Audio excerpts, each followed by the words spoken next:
Welcome to the Acoustic Haven Podcast. Today I'm joined by Journee. She is a artist that was born and raised in the Bay Area, doing primarily R&B and hip hop music. Currently a student at UC Riverside. You're a fourth year student, correct? Yes. And now you're making it in the field of music. So just to kind of get started, what kind of made you want to become an artist and like want to actually make you become a musician? Well, it kind of started when I was younger because my dad, he used to make music and he used to rap. So he had like a studio in the garage. So I would always find myself in there just kind of like, you know, just like finding myself like writing or just like my dad would have me like just go in and record just for fun. And so, I mean, like I could always sing. So it's kind of like it just happened naturally, really organically. So. Okay. And then what led you to more of the style of music you do today? Was there an inspiration from other artists, or did it come from more of like what you're talking about, like playing around with your own dad's music and all this kind of stuff? Or like both, a combination of both. Like I listened to Beyonce a lot when I grew up, so like she definitely inspires my sound. And R&B like in my household was played a lot, so it kind of just influenced like everything I do. All these styles. Is there any other artists aside from Beyonce that kind of inspires you to do what you do? Now I'd probably say like Snow Allegra, BJ the Chicago Kid. I love Journee, Summer. Oh, nice little mixture of the old school, new school kind of styles. I like that. So especially now as a student at UCR and all that kind of stuff, I know there's a lot of artists that are currently in universities and they want to make it in music, but it's tricky balancing out, like, you know, course load and with your talents and all that kind of stuff. So what do you do to be able to balance out your lifestyle as a musician as well as completing your time in school and everything else you do? I think you just have to like figure out what's a priority in your life and kind of just figure out how you want to go about things that way. For me, like they're both a priority, so I kind of make sure to put enough time into both of them. And since music is just like something that comes naturally, it just happens all the time. So when I'm not in class, like I'm just like writing or like in the studio. So it just you just balance it both and an easy balance. What are you studying at UCR? Liberal studies. Liberal studies? What made you want to study liberal studies? I used to want to be a teacher, so like education, I'm really into that. Do you see yourself maybe in the future someday still being a teacher? I used to, but now I'm kind of just focusing on music because of like where it's taking me and just how passionate I realize like I am about it. Of course, and I think that's a kind of perfect segue into talking about where had your music gone. So you've been doing music obviously for a long time, and then within this last year, a lot of stuff has happened, right? Yeah. So, kind of starting with that would be like, why did you choose UCR to an extent? Was it because you wanted to be closer to like LA area? Or do you want to be closer to like the entertainment space, or was there other reasons why you chose UCR? I mean, obviously for the school as well, but definitely for the school as well. But it's in SoCal and it's pretty close to LA, so it was reasonable. Like I thought it would be a good choice to go to UCR because I'd be super close. To all the music and all that kind of stuff. So you choosing UCR obviously provided now with more opportunities because you've been closer to LA, and now you have, you sign on with a label, you're able to actually now produce more music, you have your song This and That blown up all over the place, you have press releases, LA Weekly, all this kind of stuff. So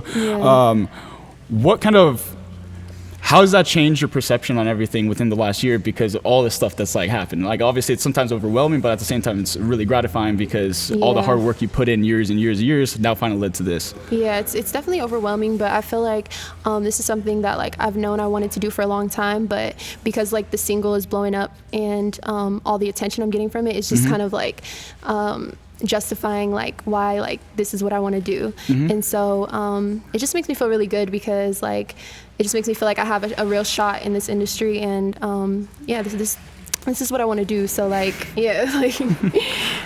how often are you like recording new music? I mean, I know you're in the studio all the time, but like how often are you trying to come out with like new pieces of music and content, all that kind of stuff? Right now, like I'm just kind of focused on just creating. I don't really have a plan for when things are gonna drop. I know this year for sure, but it's all just like creating. It's just a process right now. I'm not trying to rush anything because I don't want it to mess up the whole process. I got you. And then kind of adding on to that, so now being signed on by a label and all this kind of stuff, what kind of new opportunities has that opened up to you? Because a lot of times that's kind of the end goal that a lot of artists want to get to, right? Getting signed on by a label is super hard, so competitive, so many people are in that space. But once you get signed on, now you can kind of speak to like what is the added benefit that you've been getting out of it? Well, I've definitely been meeting a lot of different people. So I've been making a lot of connections with like producers, songwriters, even like studios, studio spaces, stuff like that. So it's great to like make these connections because like even like without my team, like I can still like access those things in the future. So yeah. Okay. Yeah. And then kind of tying off of that. So, when it came to your song "This and That," right, and with the rise, and now it's like all over Spotify. You got like almost 500,000 listens on it. It's just awesome to see, you know. Thank you. Has that opened the door, obviously, to like other musicians now reaching out to you to want to make music? Yeah, of course. I have a few like different DMs, like you know, people reaching out to me.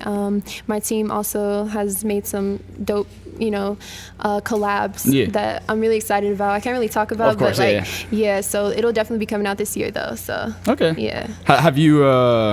Can you speak to like anybody that you've met that you've always like idolized wanting to meet, and now you've maybe had that chance to meet them? No. Not yet. Not yet. Not somebody that I like really idolize, because I don't idolize too many people. Yeah. But yeah.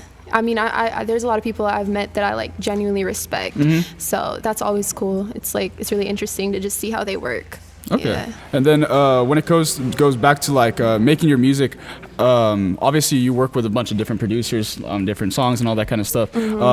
How do you go about the selection of like working with a producer?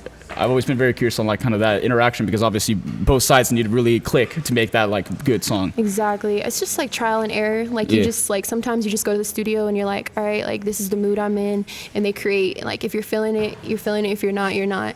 And then sometimes like they'll send you the beats and you're like, I'm not really feeling this, so you kind of just move on. Like it's just trial and error.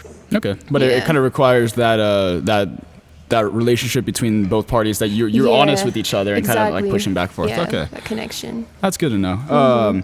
And then also kind of tying back to like earlier in your music career and stuff like that. The one thing I always like to kind of allow artists to discuss is to extent the kind of struggles as a musician in early stages, right? Artists put out content all the time, music all the time, but it's very hard to get recognized with so many people making music and how easy it is nowadays to make music. I mean, anybody with a laptop can technically make some kind of, you know, song. So can you speak to kind of like prior to this year, right? Like the struggles. So what was that like day to day, like trying to make content? How were you going about it? How, like, what was your mindset going into it? And like, how were you trying to like slowly grow as a musician? I think it's all just about like trying to find your sound, and I'm still trying to find it. I'm struggling with it a little bit, but it's just more of like, how do you want the world to like portray you? And then it's kind of like I said before, it's like trial and error. Like everything's trial and error, because you might put out some content and then it's like you don't get like good feedback, and then you might put out like this and that I didn't really want to put out. Like honestly, like I didn't think it was that good, and then I like someone told me to drop it, and I was like, all right, I'm just trust you. And then this is what's happening because of it. So it's really just trial and error and finding your sound, really. Okay.